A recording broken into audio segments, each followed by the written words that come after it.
Brought to you by Nova शुद्ध घी।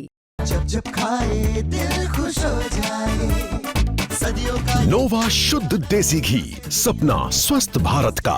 I love ghee ghee ghee ghee ghee ghee.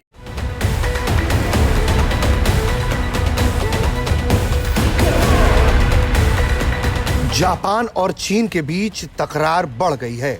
Okinawa के पास चीनी लड़ाकू विमान ने जापानी F-15 पर रडार लॉक किया। इसके बाद से दोनों देशों के बीच टकराव में तेजी देखने को मिल रही है। जापान और चीन के बीच हवाई टकराव इतना तेज हो गया है कि अब दोनों एक दूसरे को देख लेने की बात तक कर रहे हैं। हुआ ये कि 6 दिसंबर 2025 को चीन के विमान वाहक पोत लियाओनिंग ने जापान के ओकिनावा द्वीप के दक्षिण पूर्व में अंतर्राष्ट्रीय जल क्षेत्र में बड़े पैमाने पर हवाई अभ्यास किया। इस दौरान चीनी J-15 लड़ाकू विमानों ने 2 बार जापानी वायुसेना के F-15 जेट पर अपना फायर कंट्रोल रडार लॉक कर दिया। यानी कि उनका जहाज उनके रडार सिस्टम पर लॉक हो चुका था और अगर चीन कोई मिसाइल दागता, कोई हमला करता तो फिर उस लड़ाकू विमान का क्षतिग्रस्त होना तय था। जानकारी ये सामने आई है कि ऐसा पहली बार चीन ने किया है जब उसने जापान के किसी फाइटर जेट पर अपना फायर कंट्रोल रडार लॉक किया हो। 我が国として主張すべきことは主張していくということが大事でございます。このような姿勢のもと、今後も適切に対応を行ってまいります。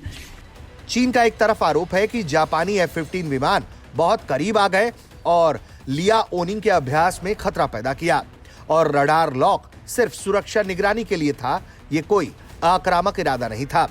वहीं जापान का कहना है कि इस तरह के उकसावे वाले कदम के लिए चीन को परिणाम भुगतने पड़ सकते हैं और इसका जापान करारा जवाब भी देगा। वहीं इस पूरे मामले में जापान ने चीन के राजदूत को तलब करके कड़ा विरोध दर्ज किया है। दोनों देश एक दूसरे के खिलाफ राजनयिक शिकायतें पहले भी कर चुके हैं। 自衛隊は安全な距離を保ちながら対領空侵犯措置の任務に当たっていたと報告を受けており、かつ毅然と今後も対応してまいります。政府としては中国軍の我が国周辺海空域における動向について引き続き注視するとともに、我が国周辺海空域における警戒監視活動等に万全を期してまいります。 सबसे बड़ी बात यह है कि ये तमाम घटनाक्रम तब हो रहे हैं जब हाल ही में जापान के पीएम का पदभार संभालने वाली सनाए ताकाइची ने यह तक कह दिया था कि अगर चीन ताइवान पर हमला करता है तो जापान की सुरक्षा को खतरा होगा, इसलिए जापान जवाबी कार्रवाई कर सकता है और वो अपनी सेना भी भेज सकता है। इसी को लेकर चीन नाराज हुआ और उसके बाद दोनों देश के बीच तल्खी बढ़ती चली गई है। वहीं जापान के मुख्य कैबिनेट सचिव ने यह तक कहा है कि चीन का यह दावा कि जापानी विमान ने चीनी ट्रेनिंग में बाधा डाली पूरी तरह बेबुनियाद आरोप है और भड़काने की साजिश है। ऐसे में चीन और जापान एक दूसरे पर आरोप लगा रहे हैं और अब तो चीन ने उनके फाइटर जेट पर फायर रडार लॉक लगाकर अपनी ताकत को भी दिखा दिया है।